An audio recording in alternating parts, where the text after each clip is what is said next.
ஓ நீங்க சம்பந்தம் விசாரிச்ச வந்தவியா கரெக்டான இடத்துக்கு தான் வந்துருக்குது. பெண்ணுக்கு நீங்க யாராட்டு வரா? பெண்ணு என தங்கச்சி தான். உங்களை ஒரு இடம் ஆள் இல்லையா இவங்க கட்டி கொடுக்குறியா? ஏன் அவ்வளோ மோசமானவரா? அந்த கொடுமையை ஏன் கேக்குது? பயங்கர குட்டிக்காரனாக செயினு ஒரு புல்லுண்டைக்கிற தெரியாது. குடிப்பானா? குடிச்சே மாட்டான் சொல்லிட்டு சொல்லிச்சுன்னா குடிப்பா நானா குடிச்ச மாட்டான். குளிப்பா செயினு குடிச்சிட்டு சீலை நம்ம அங்கே இங்கேயும் விழுந்து கிடப்பேன். தள்ளேன் தோப்ப நமக்கு எங்கண்டங்களும் போய் தூக்கிட்டு வருவேன். அப்படியா? ரொம்ப நல்ல பையன்ல சொல்லிச்சுன்னா செல்லியால என்ன செல்லப்படாது பயங்கர பெண்ணுக்கு இருக்க. நாங்க ஒரு பொண்ணால வழியில நடக்க விட மாட்டான் பாத்துக்கிட்டோங்க.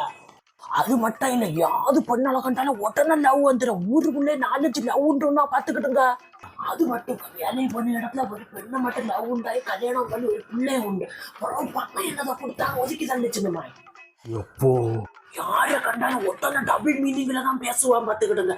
என்னட்டே 1-2 நாள் அப்படிதான் பேசுனேன். நான் அதுக்கப்புறம் இவனை எங்க கண்டாலும் உடனே கதவை பூட்டிடுவேன். ஆனா அவனை பற்றி ஒன்றங்களை விசாரிச்சேன். நல்ல பையன்ல சொல்லிச்சுன்னா அவனை விட்டு தெரிஞ்ச யாரும் உண்மையை சொல்லுவோம். அப்படி சொன்னா குடும்பத்தோட வெட்டத்தையும் தூக்கி நிற்பேன். அதுல யாரும் ஒண்ணும் சொல்ல மாட்டேன்னு.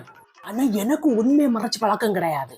ஒரு பெண்ணுக வாழ்க்கையில நாசமா போக இவனே கட்டி பிடிக்கிறது அந்த பெண்ணை கல்ல கட்டி கடல்ல சாக்குறேன்.